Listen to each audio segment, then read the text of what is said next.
Saban hari kita melihat MBG punya masalah itu. Saya Mhm. melihat dari lele mentah, telur mentah, belum sampai bicara Iya. korupsi yang sudah dinyatakan kepada publik ya. Sebagian malah merasa, ya sampai ada hashtag-nya Pak, kabur dulu. Emas 74 kilo, Mmm, 400 sekian miliar, mhm, sebelumnya di rumah hakim ada uang tunai hampir 1 triliun dan mhm. seterusnya. Salah satu yang ramai di beberapa waktu terakhir ini mengenai mantan Jampitsus, Pak.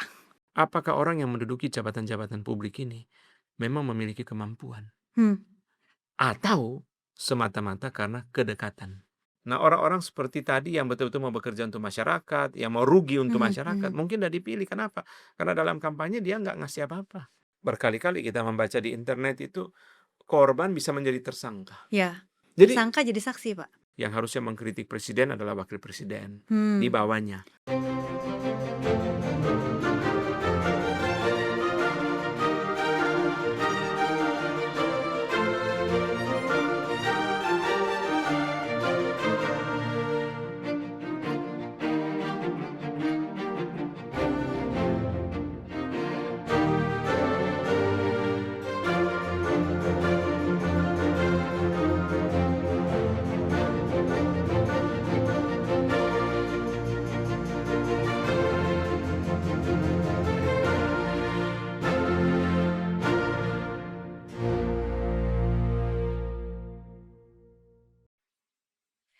Bulan Agustus selalu menjadi bulan yang sangat istimewa untuk bangsa Indonesia. Kita merayakan kemerdekaan. Kita mengenang perjuangan dari para pendiri bangsa dan kembali mengingat cita-cita bangsa Indonesia menuju ke suatu state yang adil dan sejahtera. Tapi di balik semangat perayaan itu, ada pertanyaan yang mungkin juga muncul di benak kebanyakan masyarakat Indonesia. Apa arti kemerdekaan kalau keadilan masih harus terus diperjuangkan? Hari ini kita tidak membahas politik praktis, tetapi kita ingin kembali kepada pertanyaan yang mendasarkan. Bagaimana Alkitab memandang pemerintahan? Hari ini hadir bersama kita Pendeta Dr. Antonius Stephen Un PhD. Apa kabar Pak Anton? Baik, Bu, makasih. Pak Anton, sangat marak sekali akhir-akhir ini. Pas sekali dengan tema kita tentang bangsa Indonesia, tentang pemerintahan. Tapi kita melihat ada suatu ironi yang berulang, Pak. Justru mereka yang diberikan otoritas untuk menegakkan hukum, menjaga keadilan, atau memegang kepercayaan publik, akhirnya mereka sendiri yang berhadapan dengan hukum. Salah satu yang ramai di beberapa waktu terakhir ini mengenai mantan Jampitsus, Pak. Mungkin kita bisa bicara sedikit mengenai hal itu. Kita tidak membahas benar dan salahnya, tapi fenomena yang lebih besar. Bagaimana Pak tanggapan Pak Anton mengenai pemberitaan akhir-akhir ini, mengenai apa yang terjadi saat ini? Ya, makasih Bu Amel. Jadi saya lihat bahwa peristiwa seperti ini berulang, Hmm. terus-menerus berulang. Berulang berarti kita menemukan ada hal yang sama terjadi. Hmm. Itu kan secara sederhana, sesuatu yang berulang kan berarti ada hal yang sama, ada cara kerja yang sama, ada impian yang sama, atau ada target yang sama, dan seterusnya yang kita lihat. Nah, sebenarnya sederhana sekali bahwa orang-orang yang diberi anugerah oleh Tuhan untuk menjadi pejabat pemerintah dipanggil untuk menjadi hamba Allah bagi kebaikan masyarakat. Ini Hmm. Roma pasal ke-13. Hmm.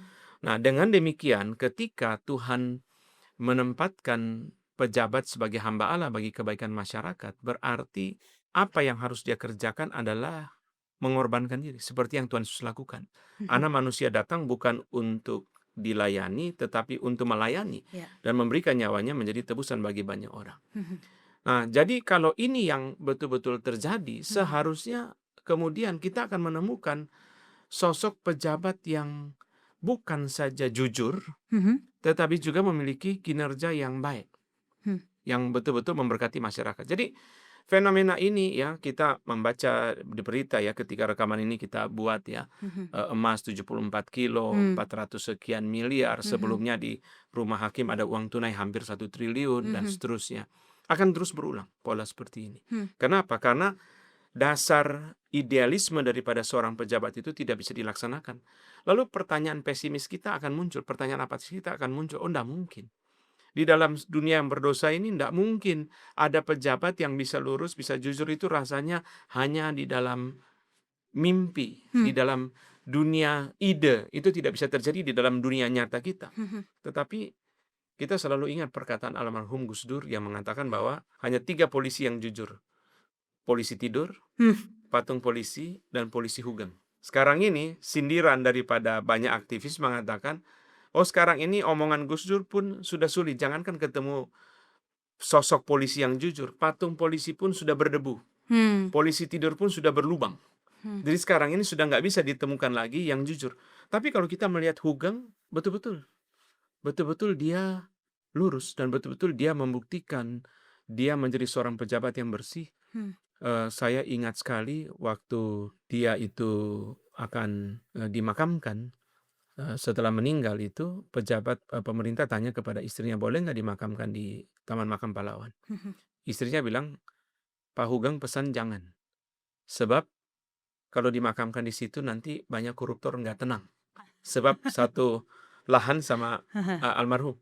Jadi kita melihat dia betul-betul lurus. Dia bilang begini, kalau masih bisa makan nasi dengan garam, kenapa mesti korupsi? Hmm. Betul-betul dia bukan hanya jujur ya, tetapi betul-betul memiliki kinerja yang sangat baik. Dia menyelesaikan banyak kesulitan.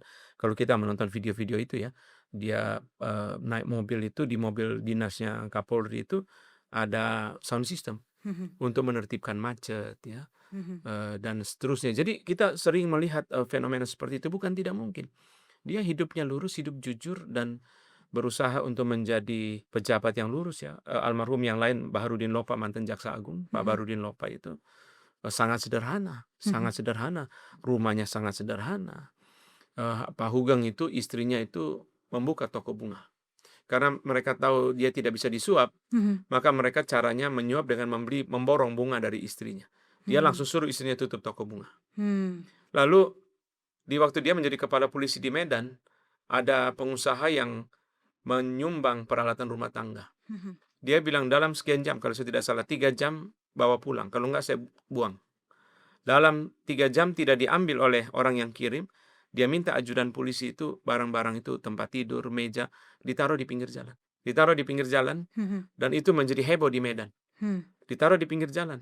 Orang ambil-ambil barang-barang itu. Mhm. Jadi dia menjaga komitmen, bukan sesuatu yang tidak mungkin. Kita melihat dua figur ini ya. Di dalam teologi reform kita memahami itu sebagai anugerah umum. Hmm. Sekalipun mereka bukan orang percaya, tetapi Ya. Tuhan memberi anugerah umum kepada mereka untuk menjadi pejabat yang jujur. Dan sekali lagi Bu Amel, bukan hanya jujur. Jujur ini dasar, Hmm. tapi juga kinerjanya baik, Hmm. kontribusi. Hmm. Kalau dia jujur saja tetapi nggak ada Nggak ada, ya, kontribusi, juga buat apa? betul. Dia mesti menyelesaikan masalah, mesti membereskan rutinitas, mesti bisa mencapai visi bangsa dan negara kan. Dia mesti memikirkan bagaimana bisa mencapai visi daripada bangsa dan negara. Jadi Hmm. ini akan terjadi. Jadi sekarang kita melihat bahwa terjadi pada hakim, terjadi pada jaksa, kasus yang lalu polisi yang tertangkap narkoba, Mhm. akan terus ada. Hmm. Seperti ini, kasus-kasus seperti ini, dan kita dengan mudah menemukan data ini di internet, sangat banyak, dan akan terus berulang. Kecuali betul-betul dia kembali kepada satu prinsip bahwa pejabat itu adalah hamba Tuhan untuk kebaikan masyarakat. Dia mau mengorbankan diri untuk kebaikan masyarakat dengan kejujuran itu sebagai dasar. Baru kontribusi. Mhm. Kejujuran dan kontribusi. Kalau ini betul-betul bisa tercapai, maka betul-betul kita bersyukur ya. Mhm. Seperti yang Alkitab katakan, pemerintah adalah hamba Allah untuk kebaikan masyarakat. Menanggapi yang Pak Anton sampaikan barusan, kalau pemerintah adalah hamba Allah. Tetapi yang terjadi saat ini seperti ini, Pak. Di mana publik juga sudah tidak percaya mungkin. Atau kepercayaan itu sangat luntur. Bagaimana Pak kita melihat hal ini sebagai anak Tuhan? Apa yang harus kita lakukan di tengah situasi yang gonjang-ganjing seperti ini? Satu, saya sendiri kepengen begini. Ini kan situasi negara yang tidak baik ya. Ya. Situasi negara tidak baik. Maka anak-anak Tuhan pasti ya secara otomatis kita berdoa, itu udah Mhm. pasti ya, mendoakan bangsa negara kita. Itu ada panggilan juga di dalam 1 Timotius. Bu Amel boleh bacakan untuk kita firman Tuhan di dalam 1 Timotius pasal yang kedua. Bu Amel bacakan untuk kita ayat yang pertama sampai dengan ayat yang kedua saja. 1 Timotius pasal 2 ayat pertama dan kedua. Pertama-tama aku menasihatkan, naikkanlah permohonan, doa syafaat, dan ucapan syukur untuk semua orang, untuk raja-raja, dan untuk semua pembesar, agar kita dapat hidup tenang dan tentram dalam segala kesalehan dan kehormatan. Firman Tuhan meminta kita untuk berdoa bagi raja-raja, pembesar, supaya kita hidup tenang, tentram, dan seterusnya. Jadi tugas pertama kita sebagai anak Tuhan itu adalah sudah pasti kita mendoakan. Tapi yang kedua, kita juga berusaha untuk menjalankan tugas kita sebagai warga negara. Jadi di dalam lagu yang mungkin nanti didengarkan ya, lagu yang saya tulis itu, jujur, disiplin, rajin.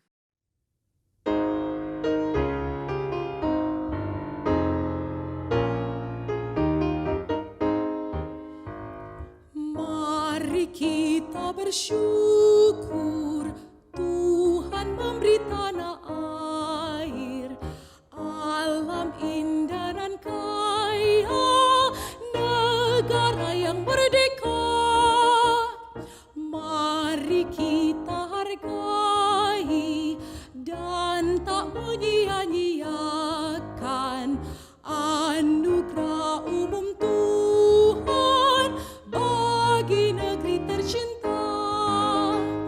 Kiranya Tuhan tolong kita cinta kebenaran, takut pada pencipta, sayang pada sesama.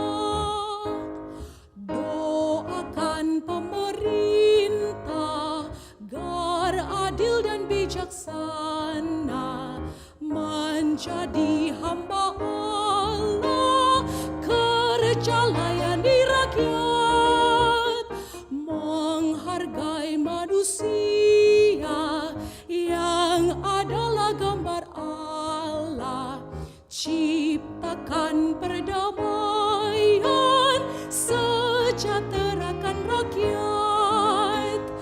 Kiranya Tuhan tolong kita cinta kebenaran, takut pada pencipta, sayang pada sesama.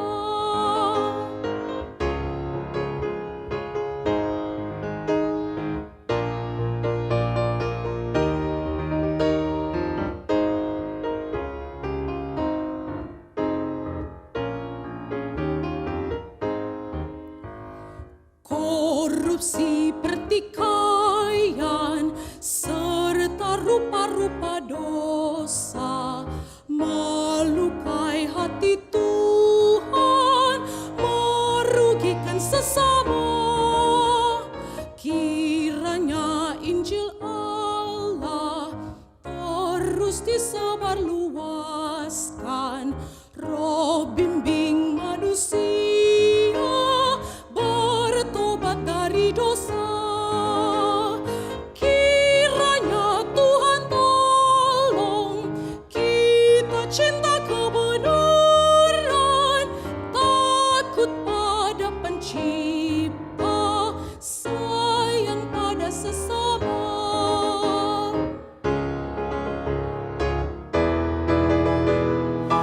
Tuhan beri anugerahnya agar semua taat hukum, jujur, rajin, disiplin, bersatu bangun bangsa.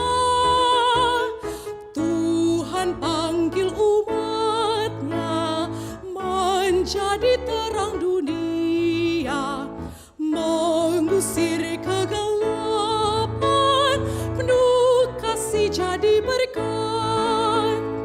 Kiranya Tuhan tolong kita cinta kebenaran, takut pada pencipta, sayang pada sesama.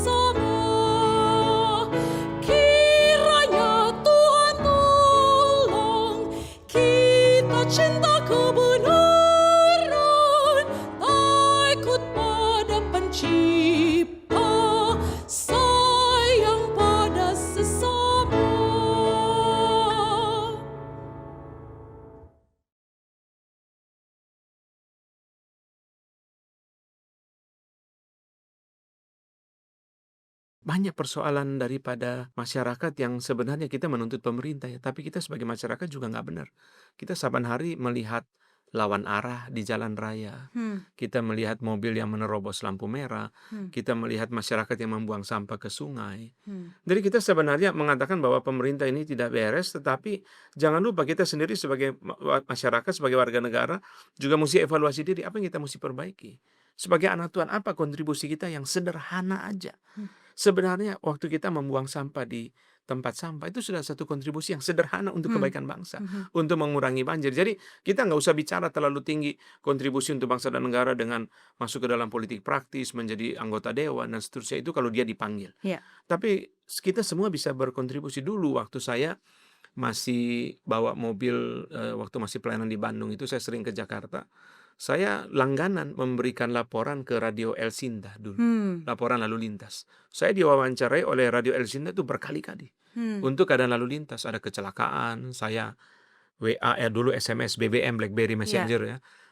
Lalu kemudian ada kebakaran, kemacetan. Itu kontribusi untuk bangsa. Jadi kontribusi untuk bangsa itu bisa dengan kita melakukan hal-hal yang baik untuk masyarakat gitu. Jadi yang pertama kita mendoakan, yang kedua kontribusi untuk bangsa dan negara, dan yang ketiga khususnya di dalam era digital ini kita sebagai warga negara mesti terbiasa berbicara pakai data. Hmm. Jadi ini adalah komitmen kita kepada kebenaran. Hmm. Kita mengkritik pemerintah silakan, tetapi jangan tidak pakai data. Ya. Itu kita kan jadi nggak benar ya. Ya. Jangan fitnah. Kita memperoleh postingan daripada teman di grup yang lain, kita jangan sharing dulu, kita Ya. cek dulu betul apa enggak gitu. Itu adalah bagian daripada komitmen kita untuk kebenaran. Lah kita mengatakan jaksa, Jampisus nggak benar, kita mengatakan bahwa hakim nggak benar. Lah kita sendiri juga bicaranya nggak benar. Kan jadi sebenarnya kita sebagai warga negara juga mesti menjalankan tugas kita gitu. Untuk memberikan masukan ya. Nanti bisa dikasih lihat di dalam tayangan ini, pada waktu Presiden Jokowi waktu itu ada isu mengenai perpanjangan masa jabatan presiden. Saya menulis surat pembaca di koran. Itu menulis surat pembaca di koran. Jadi itu juga kontribusi yang kita bisa lakukan. Banyak sekali ya, dan istana tidak selalu atau pemerintah tidak selalu tidak meresponi. Saya memberi contoh 2 atau 3 kali itu surat pembaca itu bisa memberikan pengaruh. Satu itu zaman Pak SBY dulu, itu iring-iringan presiden dari Cikeas menuju ke istana itu sangat panjang. Sehingga ada orang menulis surat pembaca di koran yang menyatakan bahwa masyarakat itu dari Bogor menuju Jakarta sudah macet. Ditambah dengan harus diberhentikan karena iring-iringan presiden yang panjang. Lalu dia memprotes itu. Dia memprotes itu oleh Najwa Shihab itu diviralkan.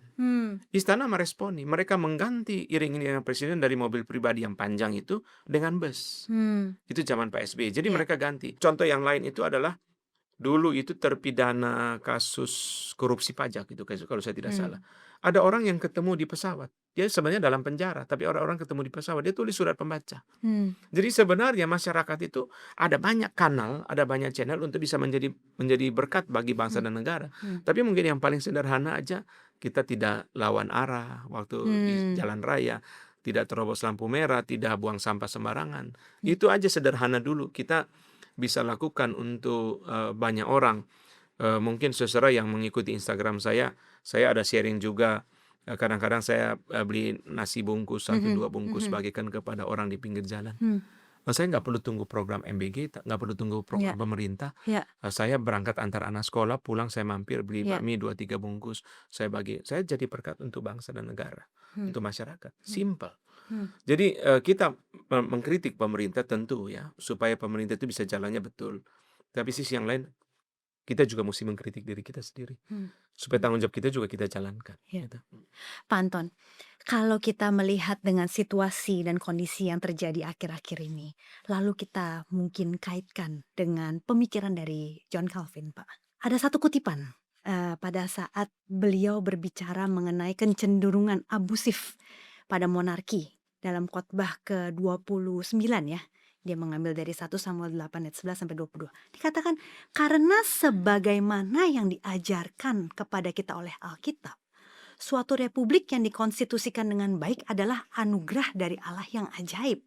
Sementara di sisi lain, suatu kondisi yang tidak teratur dengan penguasa-penguasa lalim dan orang-orang yang membelakan hukum merupakan suatu tanda murka ilahi terhadap kita. Pertanyaan saya, Pak, apakah Allah ini lagi marah sama Indonesia? Bagaimana pandangan Pak Anton mengenai hal ini? Ini kutipan yang sangat bagus dan biasa kutipan ini selalu viral setiap kali kalau orang menduga pemerintah buruk akan naik. Karena kutipan ini John Calvin mengatakan begini. Jadi ketika pemerintah buruk itu diizinkan oleh Tuhan, dibiarkan oleh Tuhan, Ya. kan dia nggak beres kan. Nah, waktu dia nggak beres itu dia menimbulkan penderitaan kan. Nah, bagi Calvin itu tidak bisa dilepaskan dengan mungkin kita ada yang nggak benar. Tuhan biarin nggak benar gitu ya. Tentu Calvin sendiri juga sangat keras mengkritik pemerintah yang tidak benar. Jadi kalau kita lihat dalam buku dia itu Institutes yang sudah diterjemahkan ke dalam bahasa Indonesia, itu dia mengatakan begini, pemerintah yang tidak benar itu akhirnya kalau dia studi dari Alkitab, akhirnya akan digulingkan oleh Tuhan melalui dua jalan. Pertama, melalui jalan yang sah, melalui jalan yang tidak sah. Tuhan membangkitkan pahlawan pembebas. Jalan yang sah itu ya berarti dia punya alasan yang benar, motivasi yang benar untuk menggulingkan pemerintah yang tidak benar. Jalan yang tidak sah itu misalnya dia sendiri kepengen berkuasa. Ya. Nah, tapi pemerintah itu digulingkan juga. Jadi artinya poin ini kita mesti memahami bahwa bukan berarti Calvin itu setuju dengan pemerintah yang tidak benar. Cuma dia mau mengingatkan bahwa Tuhan membiarkan pemerintah yang tidak benar itu sebagai satu cambuk untuk masyarakat. Di mana kita juga mesti bertobat. Saya mengutip Gus Dur secara lelucon di Instagram itu ya. Gus Dur mengatakan begini, kalau ada pejabat yang gila, jangan lupa yang lebih gila lagi yang pilih. Yang pilih. Iya. Mungkin kita kurang serius mempelajari track record daripada pejabat yang misalnya tidak baik, misalnya ya. Mungkin kita kurang serius di dalam mempelajari. Kita mungkin berpikir secara lebih pendek ketika pemilih misalnya. Dan juga tentu kita nggak usah bicara bahwa apakah kita masyarakat tidak benar, kita melihat itu banyak sekali yang saya memberi satu contoh aja Bu Amel, misalnya penipuan kartu kredit itu susah diberantas itu susah diberantas. Pemerintah bisa menjatuhkan hukuman kepada orang yang ditangkap misalnya, itu kan jaringan internasionalnya.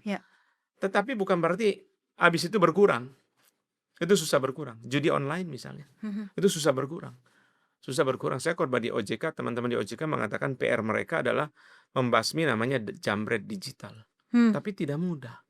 Tidak mudah, kita melihat saban hari di Instagram, di media sosial orang yang teriak soal penipuan kartu kredit, orang yang teriak soal judi online dan seterusnya, dan itu kan omsetnya ratusan triliun judi online itu. Jadi artinya memang bahwa ada hal yang tidak benar pada masyarakat, pasti. Ada hal yang tidak benar yang kita sendiri mesti evaluasi diri dan bertobat. Karena Tuhan membiarkan aja pemerintah seperti itu. Tetapi bukan berarti Tuhan tidak menjatuhkan hukuman kepada pemerintah seperti itu. Kalau Tuhan marah sampai pada waktunya seperti kita lihat dalam sejarah, pemerintah-pemerintah lalim itu digulingkan. Tapi di dalam kutipan awal yang Bu Amel tadi bacakan itu, Calvin mengatakan bahwa pemerintah yang baik itu adalah anugerah yang ajaib dari Tuhan bagi masyarakat. Sehingga di sini dari sini dan juga nanti pandangan yang kurang lebih sama pada Abraham Kuyper, bahwa pemerintah yang baik itu, pemerintah yang adil itu adalah anugerah umum untuk masyarakat supaya tidak terjadi neraka di bumi. Maksudnya begini, kalau nggak ada pemerintah, aset saya kan gampang diambil sama orang. Dengan adanya pemerintah kan aset saya nggak bisa diambil sama orang. Aset saya kan tidak gampang dipindahkan. Kenapa? Karena ada pemerintah yang menjamin bahwa batas tanah ini tidak boleh diserobot. Oke? Jadi kalau tidak ada pemerintah yang baik, maka terjadi neraka di bumi. Orang bebas melakukan segala kejahatan. Maka di situ saya mengatakan begini, pemerintah yang baik adalah anugerah yang ajaib dari Tuhan. Ini istilah Calvin. Atau istilah Kuyper, pemerintah yang adil itu adalah anugerah umum dari Tuhan bagi masyarakat. Bagi semua masyarakat. Sebaliknya, pemerintah yang buruk itu jadi manifestasi setan. Seperti judul podcast kita. Pemerintah yang buruk itu manifestasi setan. Istilah ini saya ambil dari mana? Ambil dari Matthew Henry. Ketika dia menjelaskan mengenai kaisar-kaisar Romawi yang sangat gila itu ya.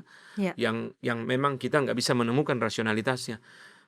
Di dalam zaman kaisar-kaisar tertentu itu, dia punya anak sedikit, diminta pajak yang tinggi. Lalu masyarakat tanya, kenapa kok pajaknya jadi tinggi? Karena kamu anak sedikit, tidak ada yang jadi tentara, jadi negara harus bayar banyak uang untuk sewa tentara. Ya. maka pajak mesti tinggi. Lalu mulai saat itu orang jadi punya anak banyak. Setelah punya anak banyak, negara pungut pajak yang tinggi juga. Ya. Loh, kok jadi pajaknya tinggi? Karena kamu punya anak banyak, membuat makanan negara jadi berkurang. Negara harus membayar makanan, rugi. Pangan negara jadi rugi, jadi pajak tinggi juga. Ya, masyarakat pikir, sudah gini aja, bilang aja pajaknya tinggi kan. Iya. Nah, di dalam masa pemerintahan yang itu istilah daripada para ahli ya, the government of pure terror. Pemerintahan seperti Nero, pemerintahan seperti di dalam zaman Alkitab itu ya Domitianus yang disembah, itu betul-betul sudah sangat kejam, sudah tidak ada perikamanusiaan. Orang gampang dibunuh, orang dihibur oleh gladiator kok, gladiator hiburan kan. Nah, di situ muncul kalimat pemerintah itu yang jahat itu, yang lalim itu, manifestasi setan. Jadi dia bukan membawa kebaikan Allah, pemeliharaan Allah kepada manusia, tapi dia justru membawa ciri-ciri daripada setan yang kan harusnya pemerintah kan membawa kebaikan, membawa damai sejahtera, Betul, kebaikan ya, bagi masyarakat ya. kan. Tetapi kemudian kalau yang dilakukan itu tidak mendatangkan kebaikan bagi masyarakat, itu seperti apa? Jadi banyak sekali orang itu yang di dalam proses-proses pengadilan atau proses-proses hukum, proses-proses legal itu mereka susah menemukan keadilan. Nah, contoh yang paling sederhana begini. Main hakim sendiri masih berlangsung terus. Berarti ada semacam ketidakpercayaan kepada institusi penegakan hukum. Kalau dia percayakan, dia serahkan. Serahkan. Iya, dia serahkan. Nah, sama juga nanti kalau kita runut-runut. Kalau masyarakat sangat percaya kepada wakil rakyat, mungkin demonstrasi jadi tidak ada. Tidak perlu. Karena wakil rakyat sudah dengan baik, dengan sempurna menyalurkan aspirasi masyarakat kan, dan memperjuangkan aspirasi masyarakat. Tapi kalau kemudian wakil rakyat tidak bisa memperjuangkan aspirasi masyarakat, kalau begini orang melakukan namanya aksi ekstra parlementer. Kita di luar aja bakar ban bekas untuk menarik perhatian pemerintah. Jadi akhirnya ya seperti itu. Jadi sebenarnya apa sih yang kita ekspektasi daripada Alkitab, yang diekspektasikan daripada orang-orang seperti Calvin, Kuyper, dan kita semua di dalam tayangan ini sekalipun, kita tentu memimpikan satu pemerintahan yang baik. Pemerintahan yang punya tata kelola yang baik, pemerintahan punya tata kelola yang adil, yang akhirnya betul-betul menjadi hamba Allah untuk kebaikan masyarakat. Pemerintah adalah hamba Allah untuk kebaikanmu, Roma 13 ayat 4, kan begitu. Supaya jangan pemerintah itu justru akhirnya dibiarkan sama Tuhan membawa karakter-karakter iblis di dalam pemerintahan yang menyengsarakan masyarakat. Ya tentu pada satu sisi Tuhan seperti lagi mendisiplin masyarakat melalui pemerintahan seperti itu. Tetapi pada sisi yang lainnya sebenarnya dia jalankan itu bukan sebagai alat Tuhan, justru sebagai alat setan untuk memuaskan keinginan dia sendiri. Hal yang sederhana, meritokrasi. Kita bertanya begini yang sederhana. Apakah orang yang menduduki jabatan-jabatan publik ini memang memiliki kemampuan? Atau semata-mata karena kedekatan, karena koneksi, karena dia mempunyai kapasitas yang bukan teknis ya dia nggak mampu. Misalnya orang yang tidak memahami dunia moneter lalu ditempatkan di Bank Indonesia misalnya. Nah, seharusnya kan bukan hanya orang yang asal tahu ya, yang betul-betul sudah sangat ahli, dan bukan hanya sangat ahli, dia punya rumus yang bisa menyelesaikan kan begitu kan kesulitan ini. Kan sederhana aja. Kita semua mengerti kalau Bu Amel anaknya sakit, saya anaknya sakit, kan kita bawa ke dokter yang jago, yang terlatih, berpendidikan memang sesuai, mampu. Kan kita tidak mungkin kita anaknya sakit kita bawa pergi ke tukang jahit. Ya kan tidak cocok, dia nggak ngerti bagaimana. Jadi ini yang menjadi sayang gitu seharusnya gitu. Nah itu satu contoh ya, bahwa apakah ini berlangsung tata kelola yang baik? Tata kelola yang baik salah satunya adalah meritokrasi. Jadi di dalam dunia seperti Bu Amel, di dalam dunia profesional, orang sederhana aja, kalau you mampu saya kasih you proyek, ya kan? Kalau nggak bisa ya saya nggak kasih. Tidak mungkin orang memberikan proyek kepada Bu Amel yang tidak sesuai dengan kapasitas Bu Amel. Iya kan? Bu Amel bukan penjahit. Bu Amel saya kasih jahit ya. Loh bagaimana caranya Pak? Saya bidangnya adalah konsultasi kesehatan misalnya. Iya kan? Lah nggak bisa gitu. Jadi nah itu yang kita sayangkan sebenarnya, bahwa terjadi ketimpangan antara yang ada di dunia profesional dengan yang ada di pemerintahan gitu. Kita mengharapkan pemerintahan yang punya tata kelola baik gitu. Pak Anton, kalau misalnya pemerintahan itu adalah mewakili pribadi Tuhan, tetapi yang kita lihat seperti ini, bagaimana kita bisa melihat bahwa orang-orang yang tidak percaya Tuhan bisa percaya Tuhan kalau mereka melihat representasinya seperti ini. Bagaimana Pak ini untuk kesananya? Iya, itu Bu Amel mungkin yang bikin kita lebih sedih kalau anak-anak Tuhan. Anak-anak Tuhan itu masuk ke dalam pemerintahan, tapi ya tadi kejujuran dan kontribusi ini tidak ada. Kejujuran dan kontribusi ya. Itu sayang sekali. Jadi kesaksiannya menjadi sangat buruk kan. Kan harusnya pemerintah sebagai hamba Allah. Kalau apalagi nih, sebenarnya tuntutan ini kan menjadi lebih besar kan diberikan kepada seorang anak Tuhan kan. Iya. Kalau seorang pejabat yang bukan anak Tuhan saja diharapkan dia menjadi hamba Allah bagi kebaikan masyarakat. Iya. Apalagi kan seorang anak Tuhan, harusnya kan betul-betul dia dituntut lebih untuk bagaimana memberikan kinerja dan kontribusi di dalam buku saya yang baru itu nanti bisa ditayangkan. Itu saya bahas bagaimana Yusuf dan Daniel. Simpel sekali. Yusuf dan Daniel itu menjadi pemimpin di negara yang tidak mengenal Yahweh. Mereka diangkat bukan karena rajin memberi perpuluhan, banyak baca Alkitab, banyak berdoa, enggak. Pemimpin mereka, kepala penjara kah, Firaun di Yusuf ya, atau di Babilonia, mereka nggak kenal semua itu. Mereka mengangkat Yusuf dan Daniel semata-mata karena kontribusi. Kontribusinya superb, bahasa Inggrisnya ya, kualitas tinggi. Kontribusinya itu prediktif, predictable, ya bisa diprediksi. Itu sudah, pokoknya kalau saya serahkan dia beres, gitu. Nah itu kan yang harusnya begitu. Tetapi kan di dalam pemerintahan yang sekarang kita lihat kompromi politik begitu tinggi, gampang saja sejak pembentukan kabinet.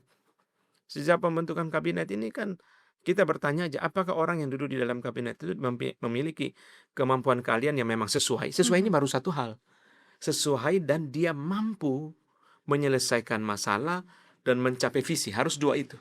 Ya kan? Jadi sesuai saja udah cukup. Saya lulusan informatika komputer. Kalau saya diberikan tugas di dalam kaitan dengan informatika, gelar saya sesuai, tapi kapasitas saya tidak. Kenapa? Saya sudah lama nggak mengikuti. Kapasitas saya tidak sesuai. Gitu. Jadi tidak bisa, dikasih lihat gelarnya sarjana ekonomi, tapi dia sudah lama nggak ngurus ekonomi. Gitu, dan seterusnya dan sebagainya. Ada bidang-bidang yang harusnya itu dipegang secara independen, ya, non-partisan. Misalnya Kementerian Pekerjaan Umum, Infrastruktur ya. Misalnya Kementerian Keuangan, misalnya Kementerian Minyak, Mineral gitu ya. Tapi kita lihat makin ke sini kan tidak begitu. Jadi ya ini memang sesuatu yang secara manusia kita pesimis ya. Tetapi sebagai orang percaya kita tetap harus berpengharapan. Jadi apa sebenarnya ekspektasinya anak-anak Tuhan? Anak Tuhan itu memang harus sadar bahwa kalau dia mau masuk ke dalam pemerintahan, dia harus membuka diri untuk dituntut lebih. Saya kadang kagum Bu Amel sama pejabat, mungkin saya nggak tahu Bu Amel pernah dengar apa enggak. Dia itu sampai gak ada sertifikat rumah untuk bantu masyarakat. Waduh, itu luar biasa. Selesai masa jabatan itu dia utang secara pribadi. Dia rugi besar. Rugi besar untuk masyarakat. Orang lain selesai masa jabatan itu kekayaannya bertambah sekian kali lipat. Dia selesai masa jabatan itu tekor dia. Ya dia berkontribusi untuk masyarakat. Tapi kenapa orang seperti itu tidak mudah terpilih? Karena sekali lagi pemilih ini sudah terlatih secara industri. Pemilihan sebagai satu industri. Jadi akhirnya calon-calon yang bisa memberikan banyak fasilitas kepada pemilih itulah yang dipilih. Nah orang-orang seperti tadi yang betul-betul mau bekerja untuk masyarakat, yang mau rugi untuk masyarakat, mungkin tidak dipilih. Kenapa? Karena dalam kampanye dia nggak ngasih apa-apa. Dia tidak ngasih apa-apa. Jadi balik lagi anak-anak Tuhan harus sadar bahwa jangan lupa saudara membawa nama Tuhan. Jadi kalau saudara masuk ke dalam pemerintahan, saudara mesti pikirkan dua tadi, kejujuran, kontribusi. Jadi kalau menurut Pak Anton, sebaiknya anak-anak Tuhan masuk nggak tapi ke dalam pemerintahan? Kalau ada panggilan harus masuk. Bagaimana menggumuli panggilan itu dan akhirnya meresponi itu Pak? Pertama, dia tidak boleh masuk karena dia nggak ada pekerjaan, nggak ada penghasilan. Nggak boleh masuk. Kalau dia masuk karena dia nggak ada pekerjaan, nggak ada penghasilan, menurut saya lebih baik keluar. Gitu. Nah, panggilan itu berarti pertama dia memahami firman Tuhan. Itu pertama. Firman Tuhan berkenaan dengan apa? Berkenaan dengan tugas-tugas pemerintahan. Berkenaan dengan kontribusi seorang anak Tuhan di masyarakat. Dia mesti memahami itu. Nah yang kedua, Tuhan memberikan kepada dia memang bakat dan talenta untuk masuk ke dalam pemerintahan. Contoh orang yang berbakat talenta masuk ke dalam pemerintahan itu adalah orang-orang yang bisa berdebat dengan dingin, Hmm. tidak terpancing emosi, Hmm. bisa mengontrol emosinya gitu, Mhm. bisa mempunyai relasi yang luas. Mhm. Jadi orang-orang seperti itu dia berelasi dari tukang becak sampai pejabat, sampai Hmm. pengusaha. Hmm. Relasinya luas dan ini kan tidak semua orang berbakat seperti itu. Ya. Ada orang yang sangat introvert, mungkin dia bukan dipanggil sebagai pejabat publik. Karena pejabat publik dia mesti bisa menghadapi semua kalangan. Ya. Dia mesti bisa berdebat tanpa tersinggung. Dia mesti bisa berdebat ya tanpa membawa perasaan misalnya. Dia bisa menyelesaikan masalah tanpa stres. Ya. Ya. Nah, itu contoh bakat talenta gitu. Yang ketiga, dia melihat kebutuhan-kebutuhan tertentu yang Tuhan bukakan kepada dia dan Tuhan gerakkan kepada dia. Misalnya gini, dia mau menjadi anggota dewan yang masuk ke komisi pendidikan. Karena dia mau memperjuangkan perbaikan gedung-gedung sekolah yang rubuh. Dia melihat, kenapa? Karena dalam kunjungan dia kepada keluarga dia di desa tertentu, dia melihat sekolah itu rubuh. Sekolah itu kondisinya sekarat. Sehingga dia hatinya sangat tergerak. Tapi dia sendiri secara pribadi tidak mungkin. Mungkin kalau dia punya perusahaan, dia bisa melakukan CSR. Ya. Tapi dia secara pribadi kapasitasnya tidak mungkin. Ya. Tapi dia sendiri sudah mempunyai pekerjaan, sudah mempunyai penghasilan. Dia tidak masuk ke dalam pemerintahan dalam rangka untuk mencari penghasilan, tidak. Untuk memberikan kontribusi kepada masyarakat. Nah itu, kalau memang ada panggilan Tuhan dengan tiga tadi ya, dia mengerti prinsip-prinsip firman Tuhan mengenai pemerintahan. Yang kedua, dia melihat ada kebutuhan-kebutuhan itu, ya dia mau masuk, dia mempunyai bakat talenta yang Tuhan sudah siapkan, ya dia gumulkan dan dia masuk ke situ, dan dia masuk itu betul-betul dia membangun karir dari bawah. Jadi tidak timbul tenggelam, nggak terpilih, ya balik lagi ke kantor, nanti Ya, coba ya. lagi 5 tahun lagi, enggak. Dia konsisten gitu. Dia sekalipun mungkin dia sementara belum terpilih menjadi pejabat, dia profesional ya, tapi dia sudah terbiasa membantu masyarakat. Pak Anton dulu juga pernah mendalami ilmu politik, Pak. Bisa Yes. cerita sedikit, Pak, mengenai hal itu, Pak? Saya mungkin bisa dikasih lihat nanti, saya itu dari kuliah dulu. Dari kuliah dulu. Sebenarnya saya lebih tertarik kepada politik dulu. Cuma waktu saya ke Jakarta itu kan pemikirannya pragmatis. Zaman saya ke Jakarta itu adalah Indonesia itu baru beralih dari mesin tik pergi kepada komputer secara umum. Ya. Sehingga pendidikan yang lebih mudah memperoleh pekerjaan itu adalah pendidikan komputer. Tapi waktu 98 itu saya sangat aktif juga ya. Meskipun saya bukan aktif 98, tapi saya sangat aktif dari kampus ya, ke MPR juga waktu itu gitu. Ikut demo, Pak? Ikut demo. Saya ikut demo dari awal sampai Soeharto jatuh. Saya orasi juga di kampus saya, itu ada foto bisa dikasih lihat. Oke. Nah, jadi dari dulu sebenarnya, dari dulu sudah lama sekali gitu, dan kemudian saya mendalami pemikiran-pemikiran politik. Saya cukup lama menulis di koran juga ya. Cukup lama, berapa kali gitu ya, di berbagai macam media, Kompas, Jawa Pos, dan macam-macam gitu ya, macam-macam, ingin memberikan sumbangsi bagi masyarakat gitu ya, ingin bersumbangsi bagi masyarakat, ingin menjadi berkat gitu, dan sampai dengan filsafat politik di UI S2, lalu S3 ini filsafat sosial politik di Belanda ya. Kenapa, Pak? Saya melihat dua hal begini, Bu Amel, ada dua sisi. Sisi Alkitab itu kita menemukan banyak sekali, kalau kita membaca Perjanjian Lama, barangkali sepertiga kritikan nabi-nabi itu kepada pemerintahan. Pemerintahan yang tidak beres, raja yang mempekerjakan karyawan tidak bayar gaji dan sebagainya. Mungkin sepertiga. Jadi boleh kita bilang itu banyak sekali. Kita bayangkan, kita menemukan kitab, di Alkitab itu ada kitab raja-raja. Nggak ada kitab guru-guru.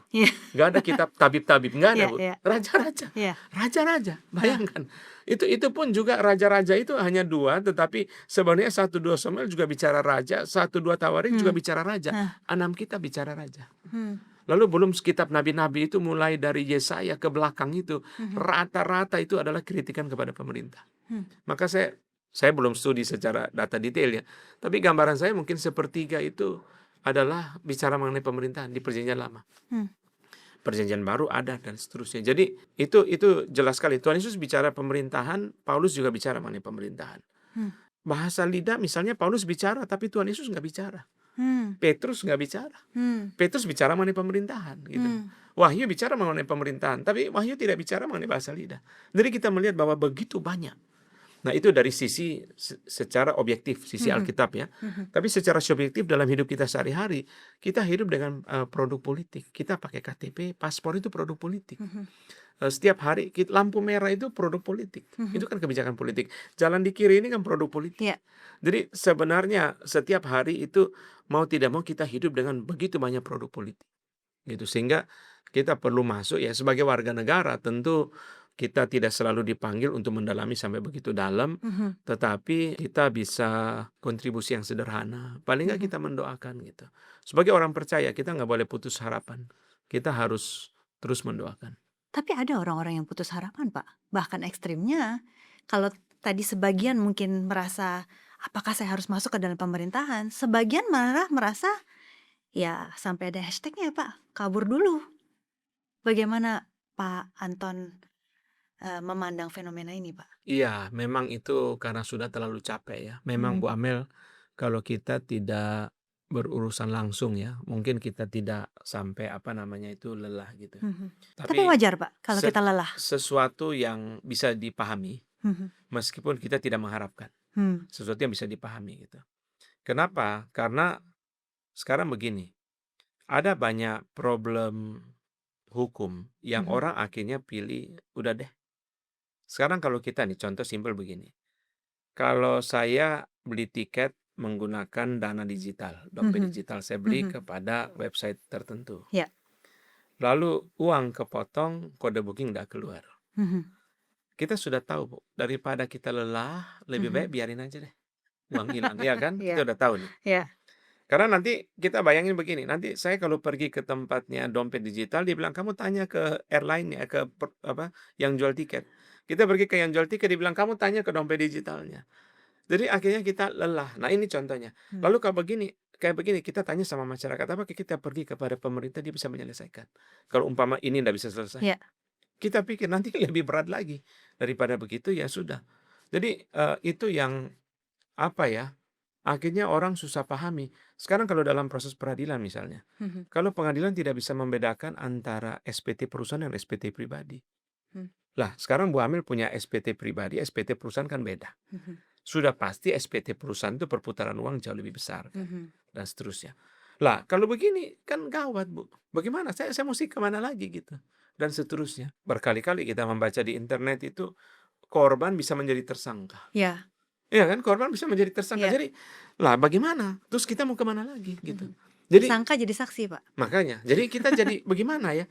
Akhirnya kita jadi rasa ya sudah menjadi lelah, menjadi tadi itu kabur dan seterusnya. Mhm. Cuma memang akhirnya ya sebenarnya waktu kita pergi ke tempat yang lain, kita mungkin dapat kepastian hukum, tapi kita lelah di yang lain, lelah di living cost, lelah Ya. di biaya hidup gitu Ya, ya. ya, ya.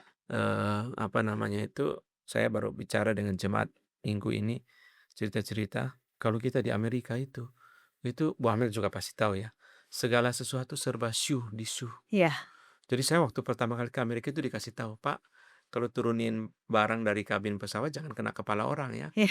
Bapak disu kalau dia Ya. tuntut bisa $1 juta. Ya. Kalau Bapak bawa troli kereta api jangan sampai Ya. troli bandara jangan sampai nabrak orang tuh. Dia bisa tuntut tuh. Juga nggak mudah. Inilah, itulah, dan seterusnya. Saya mengalami riset di Belanda itu juga saya lihat hidup tidak mudah.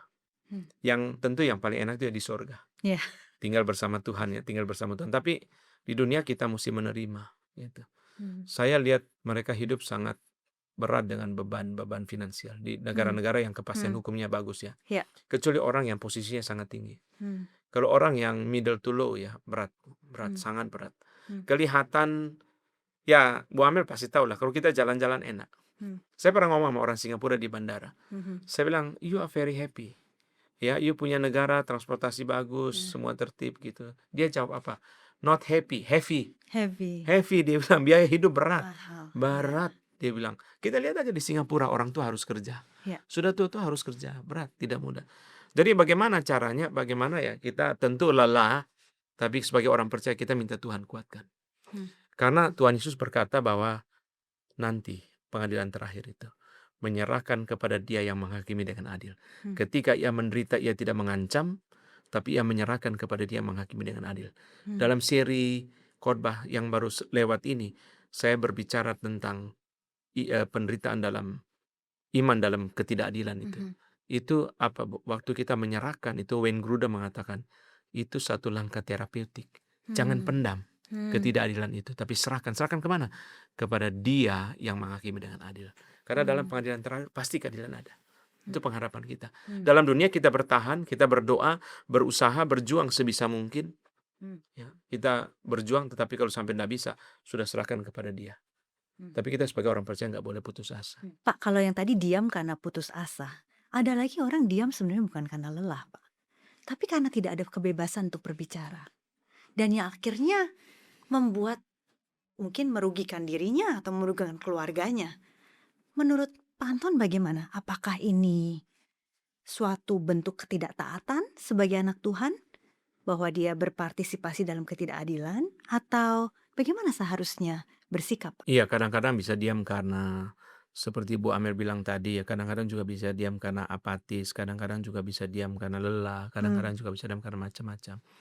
Sebenarnya kita diam itu bisa juga berdoa. Hmm.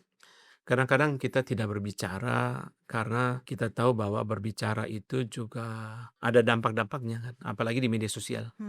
Di media sosial ini kita mesti hati-hati gitu. Jadi jangan sampai kita masuk ke dalam urusan yang lebih panjang kan. Kita Ya. juga lelah. Ya sudah lelah tambah lelah lagi gitu ya. Tapi sebenarnya kita bisa yang tadi saya katakan, kita bisa berdoa. Kita bisa lakukan apa yang menjadi kewajiban kita. Saya selalu pikir simpel begini. Kalau pemerintah nggak beres, dia tanggung jawab sama Tuhan. Tapi saya sebagai warga negara, saya berusaha menjalankan kewajiban saya dengan baik. Gitu. Kita menjalankan kewajiban kita dengan baik, sebaik-baiknya. Apa yang kita bisa lakukan, tadi hal-hal yang simpel. Terserah, dia mau nggak mau lakukan, dia tanggung jawab sama Tuhan. Gitu. Jadi, apa yang kita bisa lakukan sebagai orang percaya, ya kita lakukan secara sederhana, secara simpel, dalam kapasitas kita. Gitu. Pak Anton tadi banyak bicara mengenai Kuiper. Dan salah satunya yang Pak Anton dalami dalam ilmu politik adalah pemikiran-pemikiran Kuiper. Boleh singgung sedikit, Pak? Ada quote yang sangat terkenal dari beliau yang banyak dibicarakan banyak orang. There is not a square inch in the whole domain of human existence over which Christ, who is sovereign over all, does not cry mine. Kalau Kristus adalah Tuhan atas setiap jengkal kehidupan kita, maka Kristus juga Tuhan atas pemerintah, pemimpin, hukum, dan bangsa Indonesia. Bagaimana kita memberikan peneguhan, penghiburan kepada masyarakat Indonesia, Pak? Itu Bu Amel, kalau kita kembali kepada pemikiran Kuiper ini, artinya begini, kalau Kristus berdaulat atas segala sesuatu, berarti tidak boleh, ini satu aspek ya. Ya. Jadi Kuiper punya konsep itu adalah dia membawa Kristus di dalam segala aspek. Kristus berdaulat atas segala sesuatu. Jadi misalnya begini, kalau Kristus berdaulat atas segala sesuatu, berarti tidak boleh ada ciptaan yang mempunyai kedaulatan yang mutlak. Nah, sehingga dalam tulisan dia mengatakan bahwa kedaulatan pemerintah yang diktator merupakan lawan daripada kedaulatan Kristus. Dia sedang melawan kedaulatan Kristus. Karena kan yang mutlak kan harusnya Kristus, bukan dia. Ya. Nah, itu sebabnya nanti dampak kepada pemerintah adalah apa? Dampak kepada masyarakat adalah tentu kritik misalnya. Kritik itu adalah bentuk bahwa nggak boleh pemerintah punya kedaulatan mutlak, itu yang boleh punya hanya Kristus. Di mana kalau kita baca di dalam Wahyu pasal yang ke-6, penguasa yang kudus dan benar, dia penguasa, memiliki kekuasaan yang begitu besar, bahkan bahasa Yunani yang memakai istilah despotes, seperti istilah despotik dalam pemerintahan itu biasa dipakai untuk penguasa yang jelek. Kristus disebut sebagai penguasa yang memiliki kedaulatan yang mutlak, tapi disambung lagi penguasa yang kudus dan benar. Nah, dia yang berhak pegang kedaulatan mutlak itu. Jadi pemerintah atau pemerintahan manusia itu nggak boleh punya kedaulatan mutlak. Sehingga dampaknya bagi orang percaya, kita berdoa supaya pemerintahan seperti itu bertobat atau berhenti. Calvin, Kuiper, Matthew Henry, orang-orang reform, kita tidak pernah setuju dengan yang namanya pembubaran pemerintah. Institusinya nggak boleh dibubarkan. Karena pemerintah itu ditetapkan oleh Allah. Nggak boleh dibubarkan. Otoritasnya diberi oleh Allah. Tetapi pejabatnya bisa berganti. Waktu Paulus menulis Roma 13 itu kurang lebih ya, itu kan seperti di dalam zaman kaisar-kaisar Romawi yang sangat jahat. Saya mesti cek lagi, mungkin di dalam Mhm. zaman Kaisar Nero. Hmm. Jadi dalam zaman seperti itu Paulus mengatakan dalam Roma 13, pemerintah ditetapkan oleh Allah. Pemerintah menerima mandatnya dari Allah, otoritas Allah. Jadi artinya apa? Artinya institusi pemerintahan itu harus ada. Hmm. Institusi pemerintahan harus ada. Tapi pemerintahan yang tidak beres itu, kita berdoa supaya Tuhan menghentikan dia. Hmm. Seperti kalau dia nggak mau bertobat, seperti di dalam nyanyian pujian Hana, nyanyian pujian Maria, Hmm. Yesaya 40, dia yang bisa mengangkat, dia juga yang bisa menurunkan. Hmm. Dan kayak John Calvin di dalam tulisan dia mengatakan bahwa itu bukan sesuatu yang tidak mungkin. Tuhan membangkitkan pahlawan pembebas ya. Meskipun Calvin sendiri tidak setuju kepada revolusi ya. Hmm. Calvin tidak setuju kepada revolusi. Dia berpandangan bahwa yang harusnya mengkritik presiden adalah wakil presiden di Hmm. bawahnya. Yang di bawahnya yang Jadi ada mengkritik atas. hierarkinya gitu Ada ya, Pak? hierarkinya gitu. Meskipun nanti di kemudian di belakangan orang-orang reform yang belakangan itu pandangannya berbeda tentunya ya. Mhm. Pandangannya berbeda. Tetapi kita melihat bahwa pemerintahan seperti ini kan mengerikan.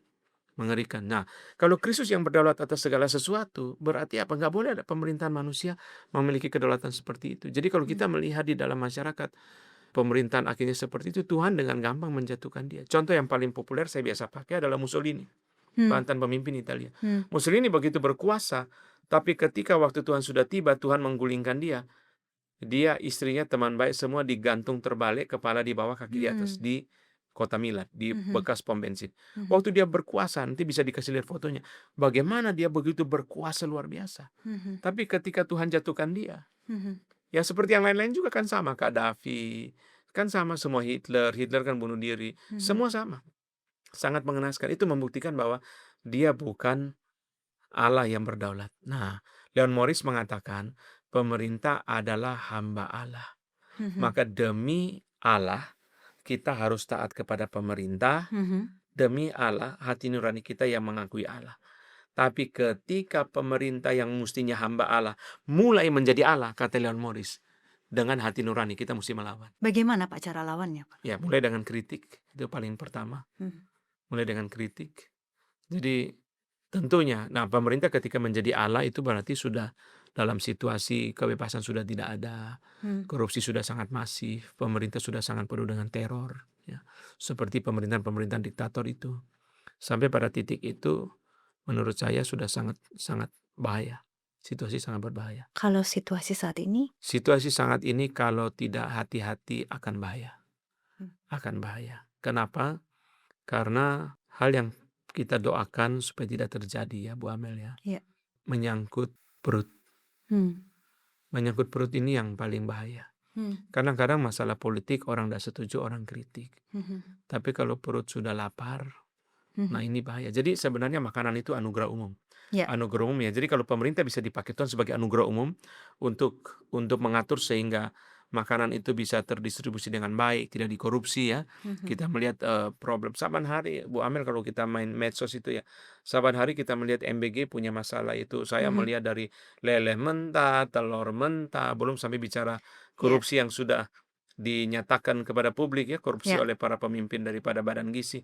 Nah, Ya. saban hari kan kita lihat problem itu. Mhm. Jadi problem tata kelola yang kita bicara dari depan itu yang kita doakan untuk pemerintahan kita supaya ada tata kelola yang baik. Memang tidak mudah, memang pemerintah ini kompleks. Tapi itu adalah tugas pemerintah.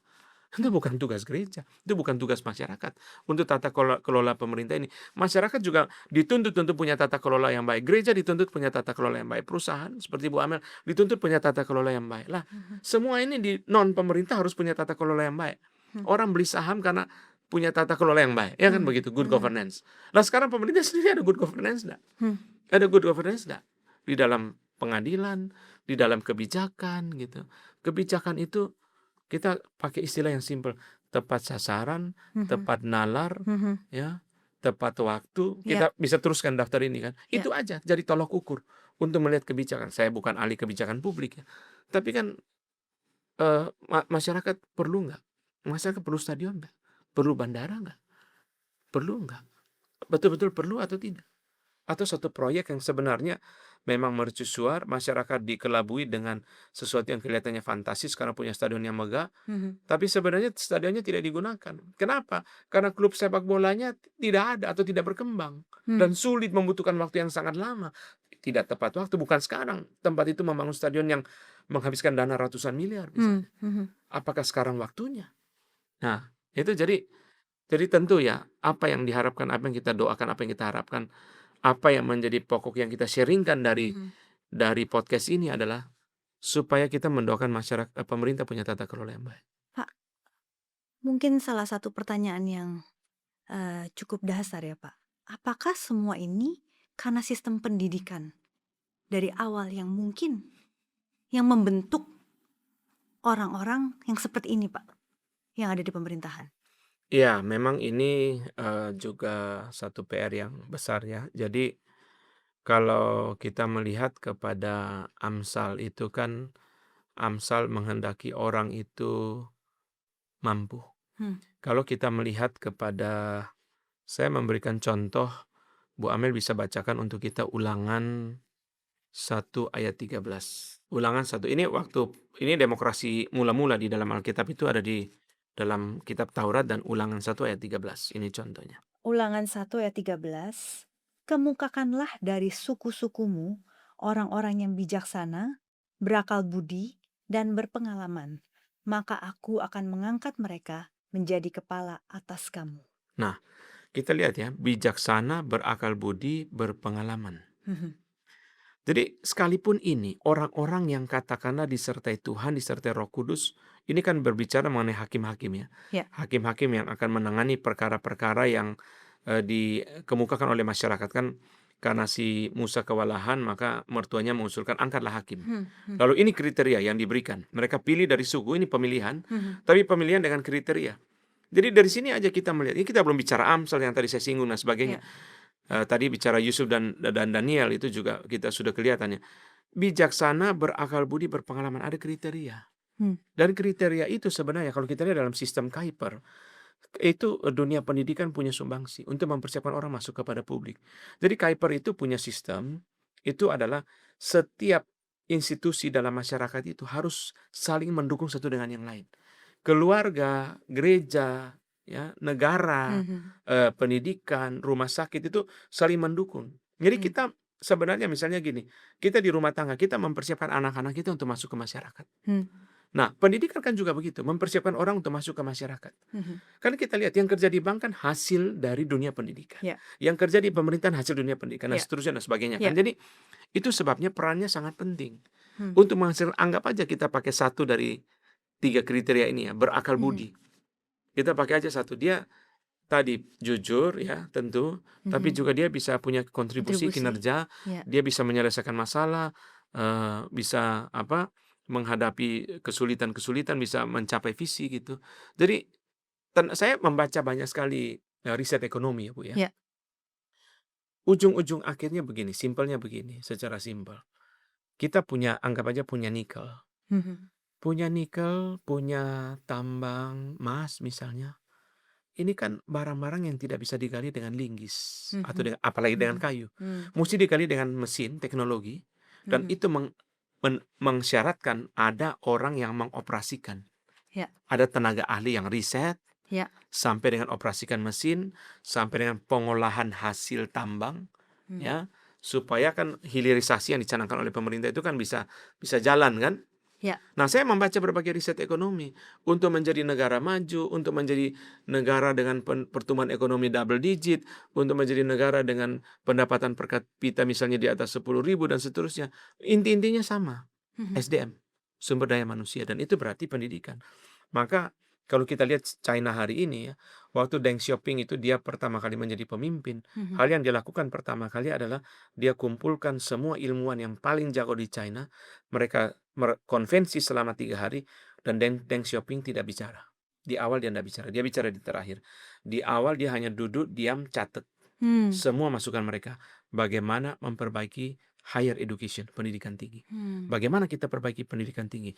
Bagaimana memperbaiki itu, Gaokao itu UMPTN-nya. Ya. Bagaimana memperbaiki seleksi masuk pendidikan tinggi? Ya. Itu dia garap dulu. Kalau Bu Amel pasti tahu, kalau kita pergi ke negara-negara maju ya, saya di Belanda, Australia, di Amerika, Ya. kita menemukan banyak sekali mahasiswa China. Sangat banyak gitu. Sudah pasti ya mereka menang jumlah penduduk ya, tapi pasti jauh lebih banyak dari orang Indonesia.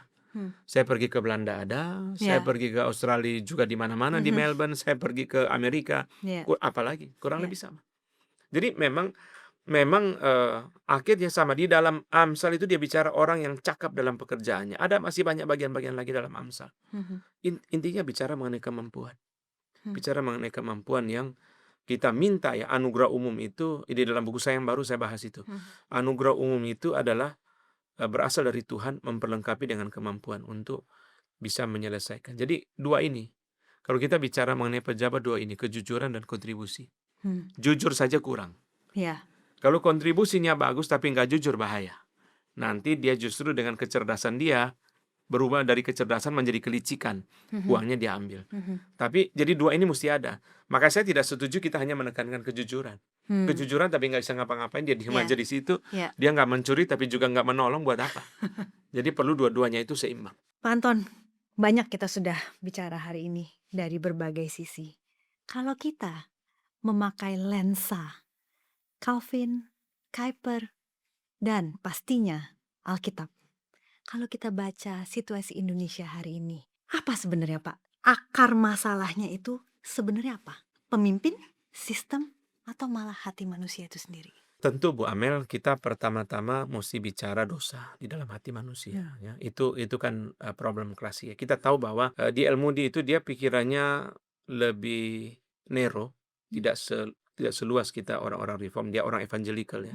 Bagi dia gini aja deh, gue cuma mau satu Injil. Dia sudah nggak mau bicara pendidikan, dia nggak mau bicara anugerah umum, dia nggak mau bicara, karena bagi dia pesimis. Jadi bagi dia solusi cuma satu, saya beritakan Injil, kamu percaya Tuhan Yesus sebagai Tuhan dan Juru Selamat, diselamatkan sudah. Itu yang akan mentransformasi negara, bangsa dan sebagainya, keluarga dan sebagainya. Dia pesimis. Bagi kita orang reform, kita percaya masih ada anugerah umum. Anugerah umum melalui orang-orang yang belum percaya. Di dalam buku saya yang baru saya juga bahas itu. Mereka tetap bisa memberikan kontribusi gitu. Kita bisa menemukan itu juga sangat banyak di dalam Alkitab gitu. Orang yang memberikan kontribusi untuk hal-hal yang baik yang kita temukan di Alkitab ya. Misalnya, siapa yang punya keledai itu? Mungkin bukan orang percaya. Mungkin bukan orang percaya yang mempunyai keledai itu. Siapa yang menggali kuburan Yesus misalnya? Ya, mungkin bukan orang percaya. Memang itu dimiliki oleh Arimatea yang orang percaya ya. Tapi kan Arimatea nggak menggali kuburan itu dan sebagainya dan seterusnya. Tentu ya. Dan banyak hal yang lain. Nah, jadi bagi kita orang reform, kita percaya ada anugerah umum. Nah, anugerah umum itu bedanya dengan anugerah khusus adalah anugerah umum itu tidak menyelesaikan akar dosa. Dia tidak melahirbarukan hati, dia tidak membuat orang itu berhenti berbuat dosa, tetapi dia bisa mengurangi dosa. Nah, bagaimana mengurangi dalam konteks pembicaraan kita hari ini? Pemerintahan yang baik. Maka Calvin itu berkali-kali ngomong, well-ordered government. Dia pakai istilah kurang lebih begitu. Pemerintah yang tertata dengan baik, pemerintah yang terkelola dengan baik, pemerintah yang adil. Itu istilah yang dia ulang-ulang di dalam buku dia. Nah, saya memberi contoh dalam buku saya yang baru, begini, tentang anugerah umum. Pemerintah yang baik, misalnya Singapura. Pemerintah yang ketat aturan mengakibatkan orang tidak berani mengendarai mobil dalam kondisi mabuk. Dengan demikian penderitaan berkurang kan, kecelakaan dan sebagainya berkurang. Pemerintah yang baik itu anugerah umum, kata Kuyper. Itu anugerah umum. Tidak membuat orang itu berhenti mabuk, tidak. Dia mabuk juga di rumah atau di bar atau di diskotik. Cuma dia tidak mabuk waktu mengendarai. Kenapa dia tidak berani lakukan itu? Saya pernah dengar dari supir taksi sendiri di Singapura. Never do that, never. Never, kamu akan parah, jangan. Di Eropa jangan pernah. You akan susah hidupmu. Mengendarai mobil sambil mabuk. Kenapa? Karena pemerintah keras. Nah, jadi pemerintah yang baik itu anugerah umum untuk mengurangi dosa. Nah, berarti apa? Berarti almarhum Bapak Christian Wibisono dulu kalau kita membaca tulisan-tulisan dia selalu ngomong begini. Sama, Amerika juga bukan malaikat, kita juga bukan malaikat, sama. Cuma perlu sistem.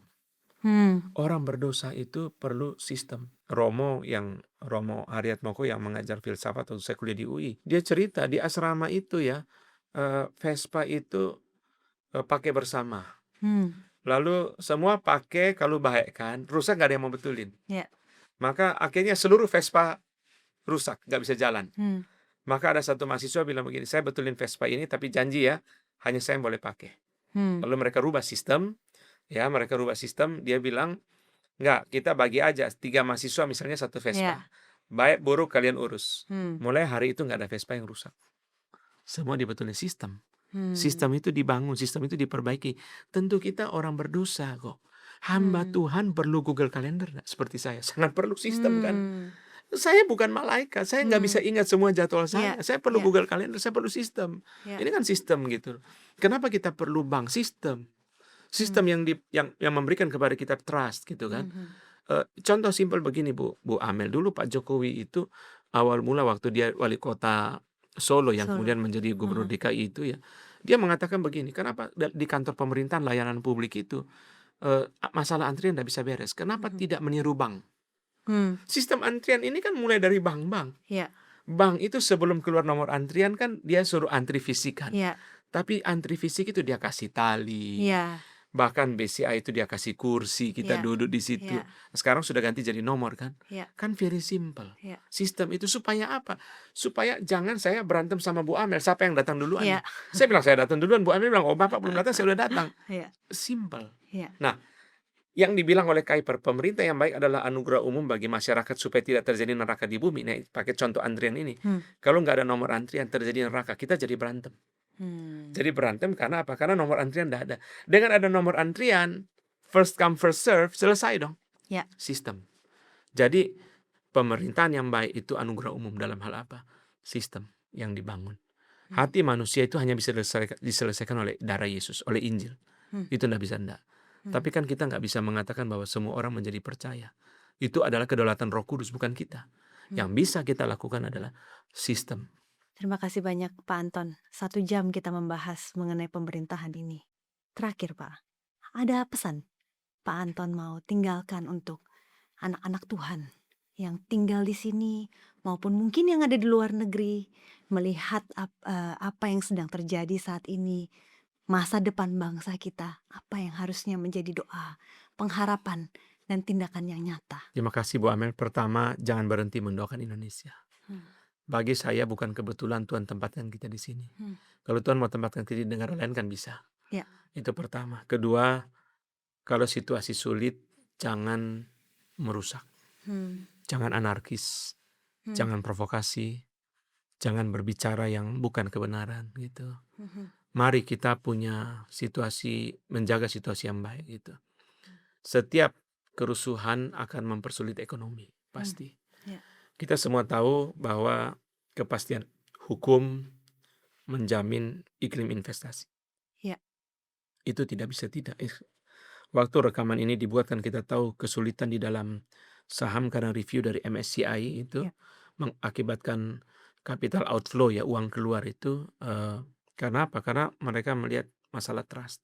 Simple sekali. Kalau orang percaya dia taruh uang kok. Kalau orang percaya dia invest.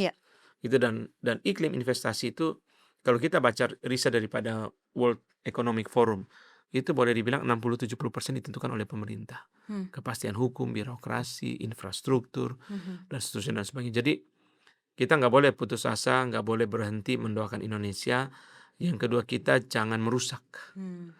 Jangan merusak tuh, jangan memprovokasi, jangan anarkis, jangan bikin tambah hancur. Kita mau menuju lebih baik.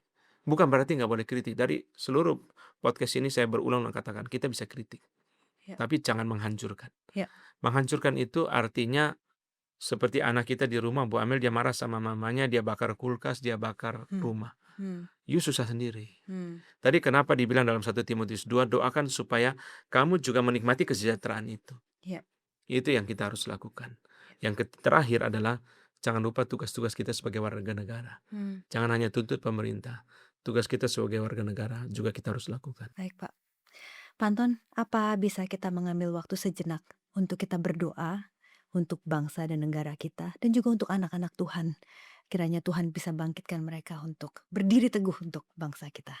Mari kita berdoa. Tuhan, kami bersyukur dengan hati yang berat kami boleh berdoa untuk bangsa kami yang saat ini boleh mengalami banyak kesulitan, baik dalam bidang ekonomi, dalam bidang politik, dalam bidang hukum, dan sebagainya.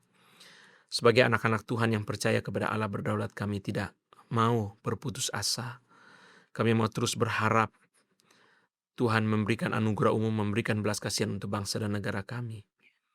Kami berdoa Tuhan, supaya terus Tuhan menggerakkan anak-anak Tuhan untuk mendoakan bangsa kami dengan pengharapan. Kami tidak berharap kepada manusia yang mengecewakan, tapi berharap kepada Allah yang tidak pernah mengecewakan. Tuhan tolong kami juga sebagai warga negara, agar kami boleh menjalankan tugas-tugas kami di tengah-tengah masyarakat. Apa yang harus kami lakukan, hal-hal baik yang harus kami lakukan. Tuhan tolong kami Tuhan. Tuhan juga jaga bangsa kami daripada kerusuhan, kekacauan yang akan memundurkan segala sesuatu. Biarlah segala sesuatu diselesaikan dengan baik. Dan Tuhan berikan satu sense of crisis kepada pemerintah. Ya. Kami berdoa supaya pemerintah tidak keras kepala menghadapi situasi ini Tuhan. Tapi dengan peka boleh terus mengadakan perbaikan-perbaikan. Sehingga negara kami tidak bertambah hancur. Tuhan tolong ya Tuhan, para pejabat yang berada di sekitar presiden dan wakil presiden agar betul-betul memiliki itikat yang baik untuk membangun bangsa dan negara kami. Kami berdoa minta anugerah Tuhan. Di dalam bulan ini kami mau merayakan, ya Tuhan, sudah memberkati bangsa dan negara kami 1 tahun lagi ya Tuhan. Ya. Kiranya Tuhan yang pelihara. Kami serahkan ke dalam tangan Tuhan masa depan bangsa dan negara kami. Bangkitkan orang-orang yang diberikan anugerah umum oleh Tuhan. Seperti almarhum Jenderal Hugeng, almarhum Dr. Baharudin Lopa, yang betul-betul memiliki kejujuran dan kontribusi yang nyata bagi masyarakatnya Tuhan. Untuk memperbaiki sistem hukum. Demikian pula di dalam bidang-bidang yang lain. Kami juga serahkan pendidikan ke dalam tangan Tuhan. Sebagai orang percaya, kami tidak bisa lepas dari tugas kami untuk memberitakan Injil. Kami rindu Injil boleh terus diberitakan di tengah-tengah bangsa ini, agar lebih banyak orang bertobat dari dosa. Ya. Terima kasih Tuhan. Dengarlah doa kami dalam nama Tuhan Yesus. Amin. Amin. Terima kasih banyak Pak Anton. Selamat menyambut Hari Kemerdekaan bangsa Indonesia. Kiranya Tuhan terus tumbuhkan anak-anak Tuhan yang akan berdiri untuk bangsa dan negara kita. Sampai jumpa di episode podcast bulan berikut.